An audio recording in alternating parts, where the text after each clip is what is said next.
श्री कृष्ण को नमस्कार करते हुए आप सभी का अनंत अकेडमी ऑफ मैथमेटिक्स में स्वागत है। 2017 एनालिटिक नंबर 3 का जो क्वेश्चन पेपर है उसमें अब हम ये करेंगे, prove that x power 4 plus y power 4 is equal to u square has no non trivial solution. देखिए 5 है, इससे पहले वाले पार्ट में करा चुका हूँ, थर्ड के दोनों पार्ट हो चुके हैं, क्वेश्चन नंबर फर्स्ट के दोनों पार्ट हो चुके हैं। पार्ट नंबर 1 2 3 को आप देखोगे तो ये क्वेश्चन पेपर का सोल्यूशन आपको मिल जाएगा। अब इसमें हम ये कर रहे हैं, इसका देखिए कि भाई इक्वेशन जो है हमारे पास x power 4 plus y power 4 is equal to u square है और हमें शो करना है कि नो नॉन ट्रिवियल सॉल्यूशन है। प्रूफ के अंदर हम ये करेंगे कि let if possible suppose that given equation has a non trivial solution, यानी कि हम उसका अपोजिट लेंगे। इसमें नो दिखाना है जबकि हम इसका मान लेते हैं कि इसका एक सॉल्यूशन है, नॉन ट्रिवियल सॉल्यूशन है, वो है एक्स वाई और you. Without loss of generality assume that x is greater than 0, y greater than 0, u greater than 0. Let s is equal to u belongs to natural number. Satisfying equation x power 4 plus y power 4 is equal to u square for some x y belongs to n. यानी कि s एक ऐसा set है जो इस equation को satisfy करता है और जितने भी इसमें u आएंगे उन सब का सेट ही s है। Then by assumption s is not equal to 5, क्योंकि एक सॉल्यूशन है हमारे पास। So by law of well ordering, अब हमारे पास जो हमने एक थ्योरम की थी स्टार्टिंग में ही, law of well ordering, S has a least element. अब जो सेट एस है उसके अंदर एक लीस्ट एलिमेंट जरूर होगा, उसको हम क्या मानते हैं, u naught. Then there exist x naught y naught belongs to n. अब यू नॉट के रिस्पेक्ट में एक एक्स नॉट वाई नॉट भी आएगा, तो वो हमने और ले लिए natural number such that x naught power 4 plus y naught power 4 is equal to u naught square, या x zero power 4 y zero power 4 u zero power 4। Equation 1 आ गई। We claim that GCD of x zero y zero is equal to 1। Let GCD of x naught y naught is equal to d. ये देखो 1 तो हमें verify करना है, हमने यहाँ पर डी मान लिया कि भाई डी है जीसीडी। अब डी अगर जीसीडी है तो वो एक्स नोट को भी और वाई नोट दोनों को डिवाइड करेगा, दोनों को डिवाइड करेगा, उनकी पावर 4 को भी डिवाइड करेगा और उनके एडिशन को भी डिवाइड करेगा। और ये जो वैल्यू है इक्वेशन 1 से यू नॉट स्क्वायर के इक्वल है, इसलिए डी की पावर 4 जो है वो यू नॉट स्क्वायर, यानी कि इसको भी डिवाइड करेगा। अब डी की पावर 4 है, यहाँ स्क्वायर है, तो स्क्वायर रूट लें तो D square divides you not, ये कंडीशन आ गई आपके पास। ठीक है, तो ये एक प्रकार से आप छोटे छोटे टुकड़ों में इस थ्योरम को बांटना, तो ये एक हिस्सा हो गया, इतना आप अच्छे से प्रैक्टिस करें। इसके बाद हम आगे बढ़ते हैं। अब कंडीशन यहाँ पर ये आ गई कि भाई डी डिवाइड करता है एक्स नोट को, डी डिवाइड करता है वाई नोट को, डी स्क्वायर डिवाइड करता है यू नोट को। तो इस तरह से x naught by d, y naught by d और u naught by d square are the positive integer such that, और वो भी इस कंडीशन को सेटिस्फाई करें क्योंकि वो भी डिवाइजर्स होते हैं। तो ये कंडीशन आ गई भाई, इसकी पावर 4 प्लस इसकी power 4 is equal to u naught upon में डी स्क्वायर का होल स्क्वायर। यानी कि एक प्रकार से अगर हम इसको देखें तो ये कंडीशन ये थी भाई, आपके पास क्या था, x naught power 4 plus y naught power 4 is equal to u naught का स्क्वायर था। तो हमने क्या किया, डी की पावर 4, डी की पावर 4 और डी की पावर 4 से हमने डिवाइड कर दिया। तो इस तरह से हमारे पास कंडीशन ये आ गई, x naught upon d power 4 plus y naught upon d power 4 is equal to u naught upon d square whole square, ये कंडीशन। तो इस तरह से इन्होंने ये लिखा। So u naught upon d square, इस इक्वेशन को सेटिस्फाई करने की वजह से u naught by d square जो वो एस से बिलोंग करेगा, सेट एस से। As u naught is the least element of S, अब यू नोट जो था वो सबसे छोटा एलिमेंट था एस का, तो इसलिए ये जो एलिमेंट आया जो एस से बिलोंग करता है ये इस यू नोट से ग्रेटर होगा। तो u naught by d square is greater than equal to u naught, u naught से यू नोट कट गया, डी स्क्वायर उधर चला गया, d square is less than equal to 1। अब डी एक पॉजिटिव इंटीजर है और लेस देन इक्वल टू 1 है, तो एक ही कंडीशन पॉसिबल है और वो है कि डी इक्वल टू 1, और डी जो था हमने जीसीडी माना था इन दोनों का, तो हमारे पास इक्वल टू 1 आ गया। तो यहाँ पर हमने दूसरा पार्ट मान लेते कि भाई यहाँ से लेकर के यहाँ तक ये उसका सेकंड पार्ट है। अब हम थर्ड पे चलते हैं। भाई x naught y naught can not be both even, दोनों इवन नहीं हो सकते। Further x naught y naught can not be both odd also since in case. देखिए पहली बात तो ये इवन और ऑड का सिस्टम जो होता है वो डी ऑफ एंटाइन आपकी इक्वेशंस होती है, उसी की ये कंडीशंस होती हैं कि ये दोनों ना तो आपके इवन हो सकते हैं ना ही बोथ ऑड हो सकते हैं, ये अपोजिट पेयरिटी के होते हैं।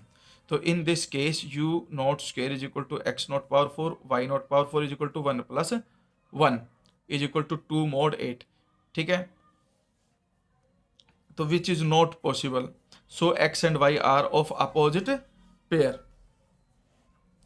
अगर मैं एक्स नोट और वाई नोट को 1 1 लो, यानी दोनों को ओड नंबर लिया, ओड हमने स्टार्टिंग 1 से ली, तो ये आ गया 1 और 1, 1 + 1 2।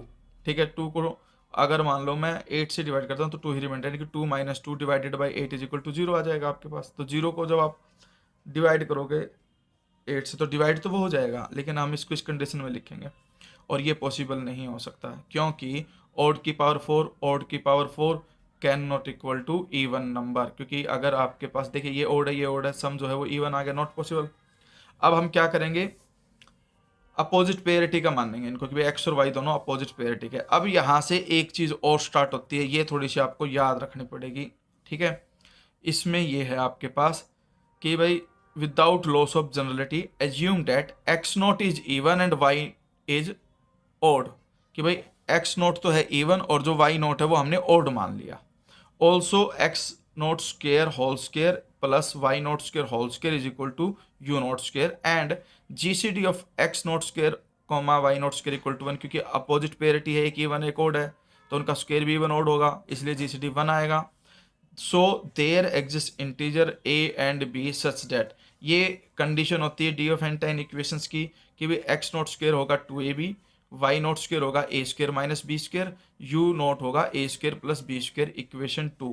ये इक्वेशन 2 आपको याद रखनी पड़ेगी इक्वेशन के अकॉर्डिंग, जहां पर ए ग्रेटर देन होगा बी ग्रेटर देन होगा 0, और G C D between a and b is equal to 1, and a b are opposite parity, और यहाँ पर भी ए और बी दोनों अपोजिट पेयरिटी के होंगे, यानी कि एक इवन होगा एक ओड होगा। लेकिन अब कंडीशन ये है, अगर ए इवन है तो b must be odd. So equation 2 implies y naught square, देखिए y naught square a square minus b square है, ये इवन है और ये ओड, और ए ग्रेटर देन बी होना चाहिए। अगर मान लो ए को स्टार्टिंग में इवन 2 मान लेता हूँ, 2 का स्क्वेयर 4, इधर बी 1 मानना पड़ेगा ओड में, 1 का स्क्वेयर 1, 4 - 1 3, 3 को अगर मैं 4 से डिवाइड करता हूँ रिमाइंडर -1 बचेगा, तो विच इज नॉट पॉसिबल। ये भी कंडीशन आपके सेटिस्फाई नहीं हो रही, इसलिए ये भी नहीं। आप इस थ्योरम के अकॉर्डिंग ये याद रख लेना कि ये दो कंडीशन, एक तो वो 2 mod 8 वाली और -1 mod 4 वाली, दोनों नॉट पॉसिबल होंगी। तो thus a must be odd and b even. ठीक है, तो जो ए है वो ओड होगा और बी जो है इवन, क्योंकि ये तो कंपलसरी है कि भाई एक इवन एक ओड होगा। अब ए और बी में कौन सा इवन कौन सा ओड होगा, उसके लिए हमने पहले ए को इवन माना था और बी को ओड, लेकिन वो कंडीशन पॉसिबल नहीं थी, इसका मतलब उसका अपोजिट होगा।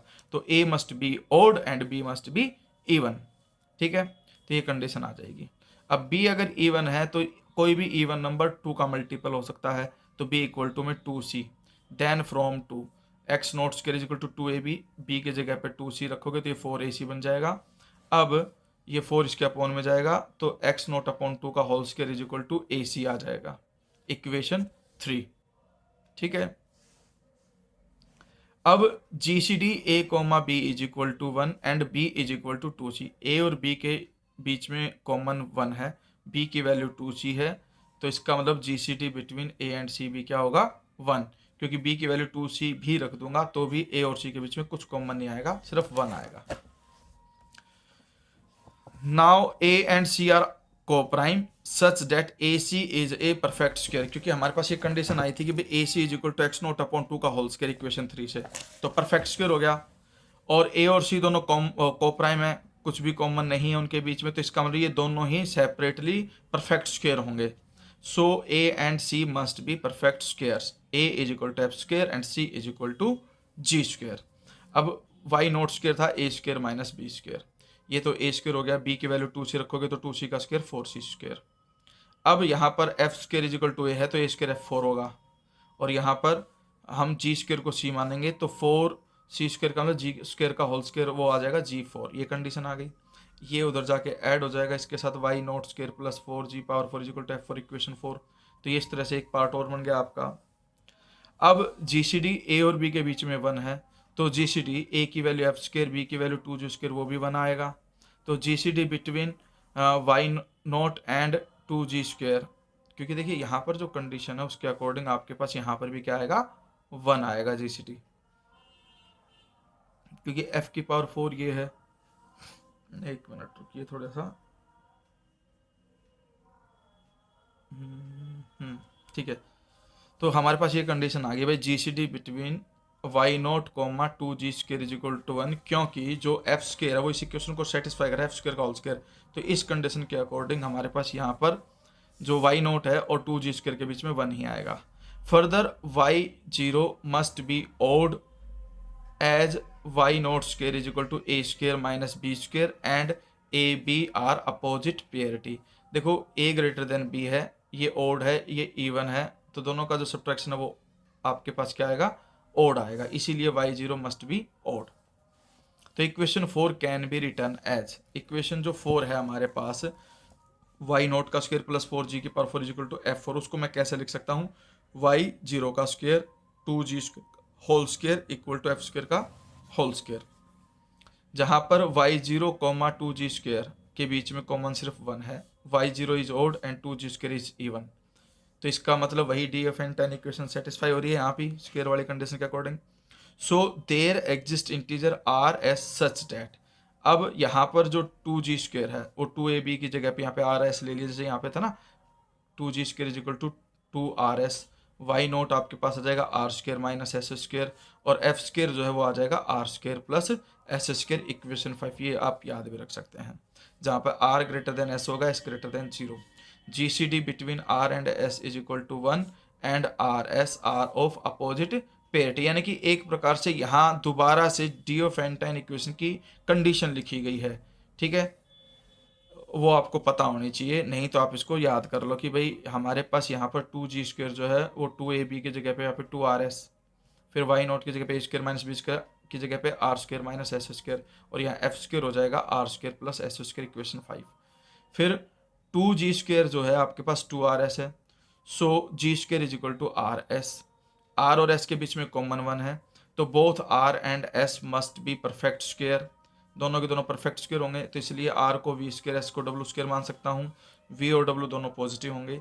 तो इक्वेशन जो 5 है आपकी, f square is equal to r square plus s square में आर और एस की वैल्यू रख देता हूँ मैं वी स्क्वायर डब्ल्यू स्क्वायर, तो वो आ जाएगा वी स्क्वायर यानी कि वी स्क्वायर का स्क्वायर वी पावर 4, और यहाँ पर डब्ल्यू स्क्वायर का स्क्वायर होकर के W4 हो जाएगा। इस तरह से ये एक ऐसी कंडीशन आ गई जिसमें f जो है वो आपका किससे बिलोंग करेगा, s से।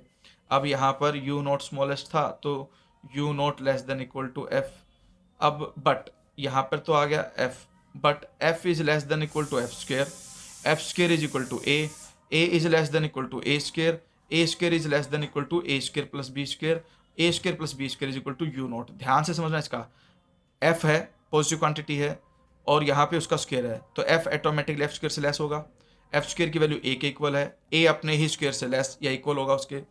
अब a स्क्वायर जो है वो a square plus b square, यहाँ पे एक पॉजिटिव क्वांटिटी ऐड होगी थी, ग्रेटर हो जाएगा, और ये किसके इक्वल है, u नॉट के इक्वल। तो यहाँ पर जो f है वो लेस देन इक्वल टू क्या आ गया, u नॉट। कॉन्ट्राडिक्शन आ गई, क्योंकि हमारे पास u naught less than equal to f था, तो उसके अपोजिट हो नहीं सकता कि जो f है वो लेस देन u नॉट हो नहीं सकता, contradiction. Hence given equation has no non trivial solution, क्योंकि हम नॉन ट्रिवियल सॉल्यूशन मान करके चले थे, कॉन्ट्राडिक्शन आ गई, इसलिए हम लिखेंगे नो नॉन ट्रिवियल सॉल्यूशन। थोड़ी सी बड़ी है लेकिन ध्यान से करोगे, छोटे छोटे स्टेप में ब्रेक करके करोगे तो ये इजीली आपको समझ में आ जाएगी। लेकिन यही क्वेश्चन इस तरह से भी स्टेट हो सकता है कि the only integral solution of x power 4 plus y power 4 is equal to Z square are the trivial solutions, x is equal to 0, y comma Z is equal to plus no x is equal to 0 and y comma Z is equal to में plus minus Y square and x comma Y is equal to 0, Z is equal to plus minus x square. ठीक है, इसका मतलब ये है कि भाई आपके पास अगर इस तरह से कंडीशन आती है तब भी आपको सेम यही वेरीफाई करना है और आप दिखा देना कि नो नॉन ट्रिवियल सॉल्यूशन, तो ये उसके ट्रिवियल सॉल्यूशन होते हैं।